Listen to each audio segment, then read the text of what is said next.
Hello, friends. We are now in March, and we are at what I've called week 3. I probably should have called these sections instead of weeks because we're taking 2 weeks at a time. So we've been through the first section, which was creation. The second section was about sin. And now the third section is on covenant. If you do not have the readings, they're available on our church website. We're also going to be probably reading a lot more going forward. The first couple of weeks, the reading was perhaps a little bit light, but now we're going to be reading more scripture each time. So today's readings are from Genesis 12 and 13, chapter 14, and then chapter 17.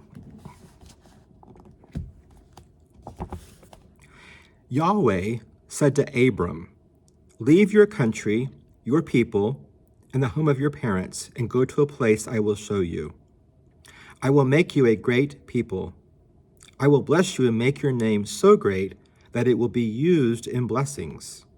I will bless those who bless you, and I will curse those who curse you. And all the people on the face of the earth will be blessed through you." Abram, who was 75 years old when he left Haran, began the journey as Yahweh had instructed, and his nephew Lot went with him. Abram took Sarai his spouse, Lot and all their possessions, and all the dependents they acquired in Haran, and set out for Canaan. When they arrived in Canaan, Abram and his family traveled through the land until they arrived at the sacred place at Shechem, and came to the oak grove of Moreh. The Canaanites occupied the land at the time. Yahweh appeared to Abram and said, "I will give you this land to your descendants." Abram built an altar where Yahweh appeared to him. Then they moved off toward the hill country east of Bethel and set up camp. And with Bethel toward the sea and Ai to the east. Abram built an altar to Yahweh and invoked the name of Yahweh. And after that they traveled in stages toward the Negev. At this time there came a famine to the land. The famine was so severe that Sarai, Abram, and Lot went down to Egypt to live a while. And as they neared Egypt, Abram said to Sarai, "Look here, I know how beautiful a woman you are. And this is a fact that won't be lost on the Egyptians. When they learn that you're my wife, they'll murder me, so that you'll be free to marry one of them. Tell them that you're my sister, then it will go well for me, and I won't be killed because of you." When they came to Egypt, the Egyptians did indeed see how beautiful Sarai was. When the officials at the Pharaoh saw her, they spoke highly of her to the Pharaoh, and she was taken into the ruler's house. Because of her, the Pharaoh treated Abram generously and gave him sheep, oxen, donkeys, female and male attendants, jennies, and camels. Yahweh inflicted Pharaoh and Pharaoh's household with severe illnesses because of Abram's spouse Sarai. Pharaoh summoned Abram, saying, "What have you done to me? Why didn't you tell me that you two were married? Why did you say, 'She is my sister,' and let me take her as a spouse? Here, take her and be gone." Then Pharaoh ordered the officials to see that Sarai, Abram, and their entourage left immediately. So Sarai and Abram left Egypt with all their possessions, and Lot went with them. Abram was by now very rich in livestock, silver, and gold. From the Negev, they traveled in stages toward Bethel, toward the place between Bethel and Ai, where they had pitched their tents before, where they had built an altar. And there Abram invoked the name of Yahweh. Lot, who was with them, also had many flocks and cattle and tents. The land was not adequate to accommodate them both, for they had too many possessions between them to live together. Quarrels broke out between the herders of their livestock. And at this time, the Canaanites and the Perizzites were occupying the land. Abram said to Lot, "Let there be no quarrel between us, nor between your herders and mine, for we are relatives. The whole land is open before us.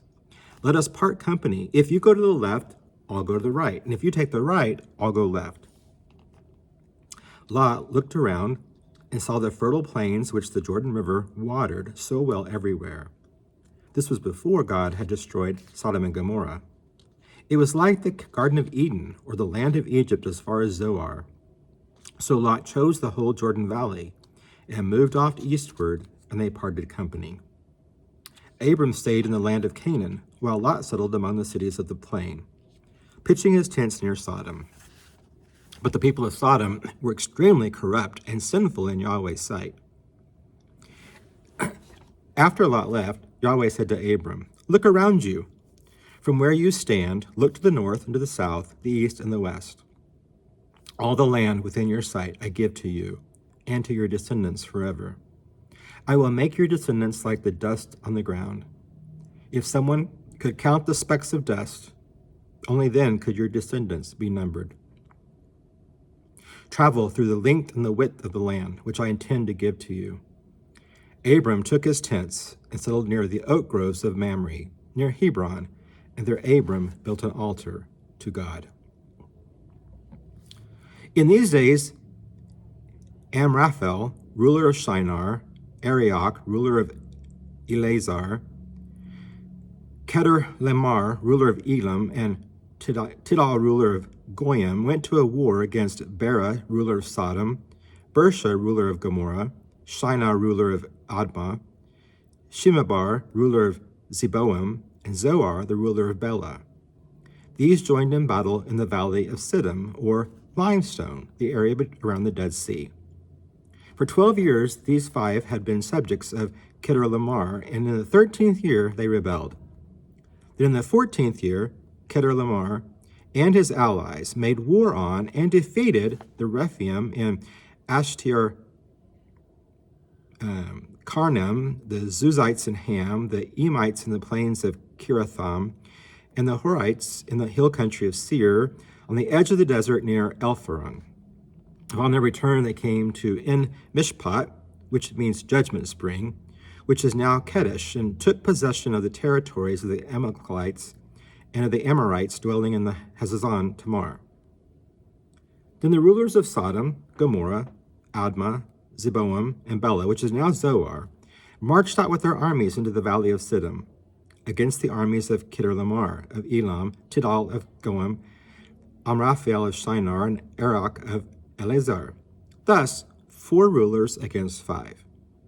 Now the valley of Siddim is laced with tar pits, and when Sodom and Gomorrah retreated, some of the troops fell into the pits, and the rest fled into the hills. The 4 rulers captured all the flocks and herds of Sodom and Gomorrah, and all their provisions before they withdrew. They took Abram's nephew Lot prisoner, for he was living in Sodom at the time, and took all of his flocks and herds as well. One of Lot's household fled to Abram the Hebrew and told him everything that had happened. Abram was dwelling by the oaks of Mamre the Amorite. Mamre was the brother of Eshcol and Aner, and the 3 of them were allies of Abram. When Abram learned that his nephew was a prisoner, he gathered all those of the clan who were able-bodied and fit for battle, 318 in all, and pursued them as far as Dan. In the night he split his forces and attacked from opposing directions. He pursued them as far as Hobah, north of Damascus. They recovered all the captured possessions and freed Lot, as well as the women and the other hostages. When Abram returned from the defeat of Kedorlaomer and his allies, the ruler of Sodom came to meet him in the valley of Sheva, that is, the ruler's valley. The ruler of Salem, Melchizedek, who was a priest of Yahweh God, brought out bread and wine and blessed Abram, saying, "Blessed be Abram by Yahweh God, creator of heaven and earth. And blessed be Yahweh God, who delivered your oppressors into your hands." Abram then gave Melchizedek 1/10 of everything. Then the ruler of Sodom went to Abram, "Give the woman and men to me, and take the property for yourself." But Abram told the ruler of Sodom, "I have sworn to Yahweh your God, creator of heaven and earth, that I would not take one thread or sandal thong that belongs to you, so that you can never say, 'I have made Abram rich.' I will take only that which my fighters have eaten, and the share that belongs to the 3 who accompanied me, Aner, Eshcol, and Mamre, for they have earned their share. And now we're going to skip over to chapter 17. I just realized something. I was supposed to start reading at 14:17 and then read all the way to 17:27. So I'll keep going. 3 more chapters.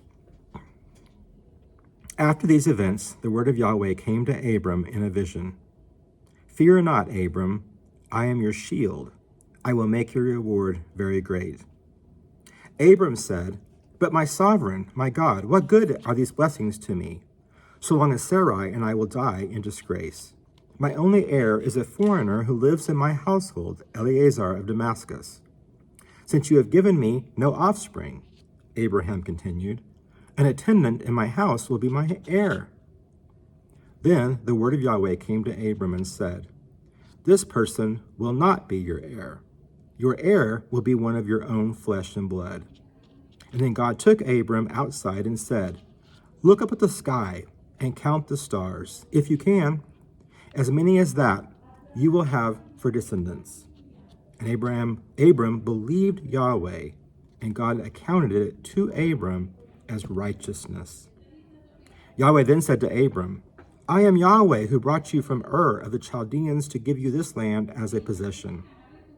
Abram asked, Sovereign God, how am I to know that I will possess it? God answered Abram, Bring me a heifer, a goat, and a ram, each 3 years old, and a turtle dove and a young pigeon. Abram brought all of these, cut them in half, and placed each half opposite the other, except for the birds, which he did not cut up. Birds of prey swooped down on the carcasses, but Abram drove them away. As the sun was about to set, a trance fell over Abram, and a deep, terrifying darkness enveloped him. Then Yahweh said to Abram, Know this, your descendants will be aliens in a land that is not their own. They will be enslaved in that place and oppressed for 400 years. But I will punish the nation that enslaves you, and in time you will leave that place with great possessions. As for you, you will go to your ancestors peacefully and be buried in your old age.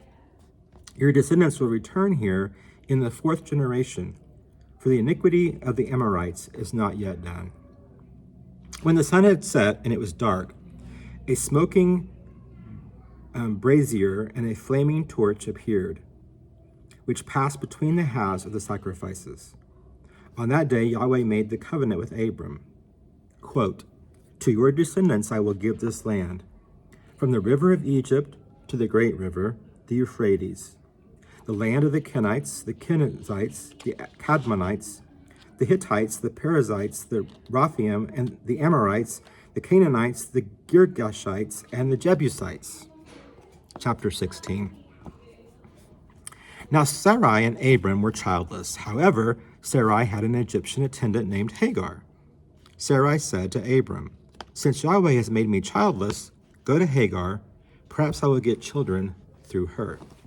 Abram agreed to Sarai's suggestion, and so Sarai took Hagar and gave her to Abram as a concubine. Sarai and Abram had been living in the land of Canaan for 10 years by this time. Abram had relations with Hagar, and she became pregnant. Once Hagar became pregnant, she looked with disdain on Sarai. So Sarai said to Abram, This wrong being done to me is your fault. It was I who put Hagar into your arms, but now that she has conceived, you allow me to count for nothing in her eyes. So let Yahweh judge between you and me. Abram told Sarai, She is your attendant. Treat her as you will. Sarai then treated Hagar so badly that she ran away. The angel of Yahweh found Hagar in the desert near a spring, the spring on the road to Shur. The angel asked Hagar, attendant of Sarai, Where have you come from and where are you going? I am running away from Sarai, she replied. The angel said to her, Go back to Sarai and submit to her. I will make your descendants too numerous to count. Then the angel continued, You are now pregnant and will bear a child. You will name it Ishmael, which means God hears. For God has heard you in your sorrow. He will be like a wild donkey in his hand, with his hand against everyone, and everyone's hand against him, living in strife even with his own siblings. Recognizing God as the one who spoke to her, Hagar said to Yahweh, "You are the God of seeing," adding, "Have I actually gone on seeing and living after God has seen me?" And that is why the well is called Bir Lahoi Roy, or, quote, well of the living one who sees me, unquote. It exists to this day between Kadesh and Bered. Hagar bore Abram a child, and Abram named it Ishmael. Abram was 86 years old when Hagar gave birth to Ishmael. And now chapter 17 through verse 27. When Abram was 99 years old, Yahweh appeared and said, "I am the breasted one. Walk in my presence and be blameless. I will make a covenant between you and me, and I will increase your numbers exceedingly." Abram fell on his face before God, and God said to him, "This is my covenant with you. You will be the ancestor of many nations. You are no longer to be called Abram, which means respected parent, but Abraham, the progenitor of a multitude. For you are the progenitor of a multitude of nations. I will make you most fruitful, and I will make nations of you, and rulers will spring from you. I will establish my covenant as an everlasting covenant between me and you, and your descendants after you for generations to come. I will be your God, and the God of your descendants after you. I will give to you and to your descendants after you the land in which you are an alien, the land of Canaan. It will be yours and your descendants, and I will be their God as well." God also said to Abraham, "For your part, you and your descendants must keep my covenant through the ages. This is my covenant with you and your descendants after you that you must keep. Every male among you must be circumcised. Circumcise the foreskin to serve as a sign of the covenant between me and you. 8 days after they are born, every male among you is to be circumcised, whether they are members of your family or attendants in your household or foreigners you buy with money. They must be circumcised without fail, even the laborers you acquire, so that my covenant will be embedded in your flesh as a covenant forever. And any who does not have himself circumcised, will be cut off from his people as a covenant breaker." God continued, "As for Sarai, her name will now be Sarah, meaning noble woman. I will bless her, and I will give you a child by her. I will bless her, and she will become nations. Rulers of people will come from her." Abraham fell on his face and laughed and said to himself, "Is a child to be born of a man who is 100 years old? And will Sarah bear a child at the age of 90? But to God Abraham said aloud, "Oh, if only Ishmael might live before you." God replied, "Nevertheless, it is your wife Sarah who will bear a child, and you are to name him Isaac, which means laughter. I will establish my covenant with Isaac, an everlasting covenant to be his God and the God of his descendants. As for Ishmael, I have heard your request. I will bless Ishmael and make him fruitful and greatly increase in numbers. He will beget 12 leaders, and I will make them into a great nation. However, it is with Isaac that I will establish my covenant, and Sarah will give birth to him at this time next year." So God finished speaking with Abraham and left him. Then Abraham took his son Ishmael and all those males born in his household or bought with money, that is, all the males in Abraham's household, and circumcised them as God had commanded. Abraham was 99 years old when he was circumcised, and Ishmael was 13. On that very day, Abram and Ishmael were both circumcised, and every male in the household, even the foreign-born, were circumcised as well. This ends today's readings. We'll pick up on Wednesday with Genesis 18 through 23.